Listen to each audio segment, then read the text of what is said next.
இன்னைக்கு காலையிலேயே கடைக்கு போனேன்னா போயிட்டு தைக்கலாம் அப்படின்னு சொல்லிட்டு ஸ்டார்ட் பண்ணலாம் அப்படின்னு பார்த்தா லைனிங் இல்லை. சரி, லைனிங் வாங்கணுன்னா கொஞ்சம் தூரமாக போகணும்.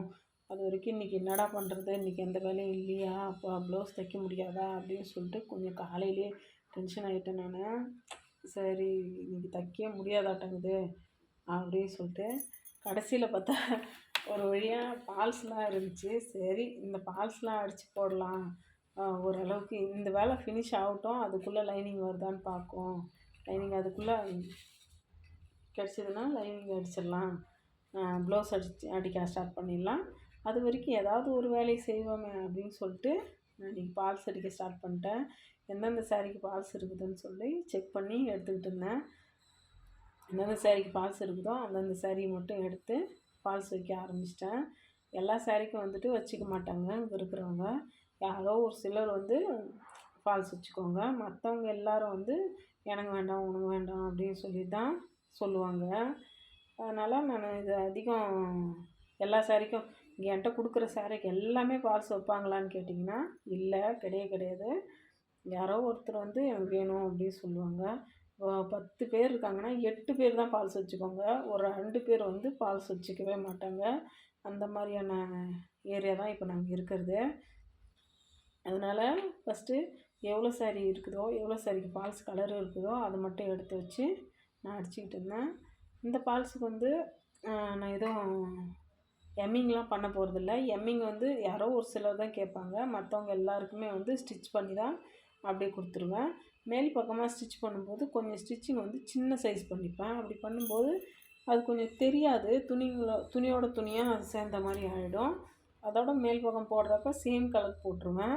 மேலே என்ன கலர் வருதோ அந்த கலர்லேயே வந்து நூல் போட்டுருவேன். அப்படி நூல் போடுறதோட நம்மளுக்கு கலரும் தெரியாது, அதோட அப்படியே தைச்சும் கொடுத்துடலாம். எம்மிங் பண்ணுற வேலையும் இருக்காது நம்மளுக்கு.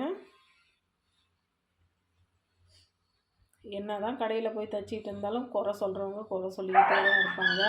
இது சரியில்லை அது சரியில்லைன்னு சொல்லிட்டு எல்லாருமே ஒரு சிலர் குறை சொல்லிக்கிட்டே தான் இருப்பாங்க. அப்படி குறை சொல்கிறவங்கலாம் கண்டுக்காமல் நம்ம மாட்டுக்கு நம்ம வேலையை செஞ்சுக்கிட்டு போனோம்னா குறை சொல்கிறவங்க ஒரு பக்கம் அவங்க சொல்லிக்கிட்டே போயிட்டுருப்பாங்க. அவங்க வாய் தான் வலிக்க போகுது. நம்ம அதை பற்றி கண்டுக்காமல் நம்ம மாட்டுக்கு போயிட்டே இருக்கணும்.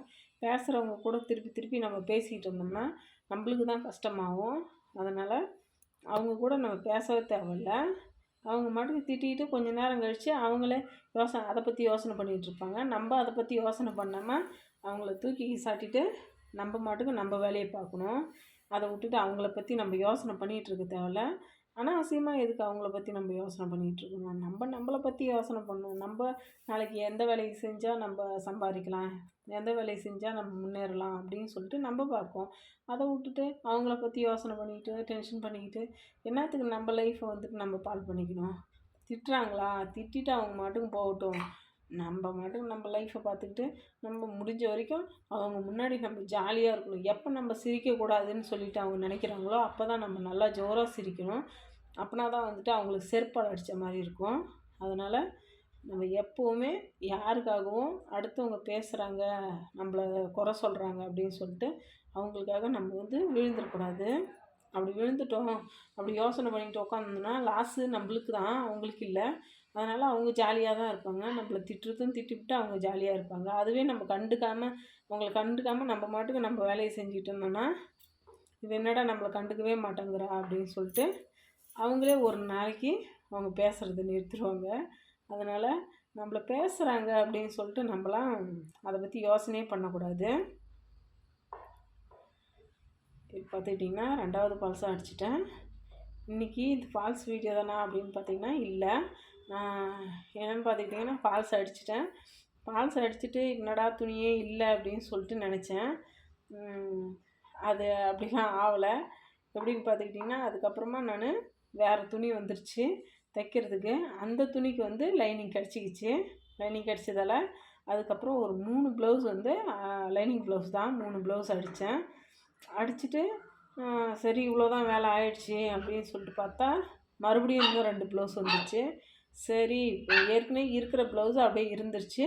ஆனால் இருந்தாலும் தைக்கிறபடி நான் தைச்சிக்கிட்டே தான் இருந்தேன். எனக்கு வந்த ப்ளவுஸுக்கெலாம் லைனிங் இருந்துச்சு. ஏற்கனவே பழைய ப்ளவுஸு இதுக்கு முன்னாடி கஸ்டமர் கொடுத்த ப்ளவுஸு இருந்துருச்சு.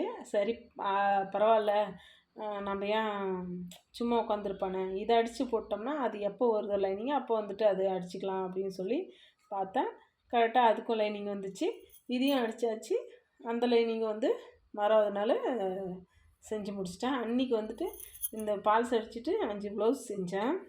அவ்வளோதான். நீங்கள் எவ்வளோ ப்ளவுஸ் செஞ்சீங்கன்னு சொல்லிட்டு எனக்கு கமெண்ட்டில் சொல்லுங்கள். அப்புறம் இன்னொன்று, ஃபால்ஸ் அடித்த உடனே புடவைய மடித்து வச்சுருங்க. மடித்து வச்சிட்டிங்கன்னா அது கலையாமல் இருக்கும். ஓகே ஃப்ரெண்ட்ஸ், இந்த வீடியோ உங்களுக்கு பிடிச்சிருந்ததுன்னா லைக் பண்ணுங்கள், ஷேர் பண்ணுங்கள், கமெண்ட் பண்ணுங்கள். Bye friends.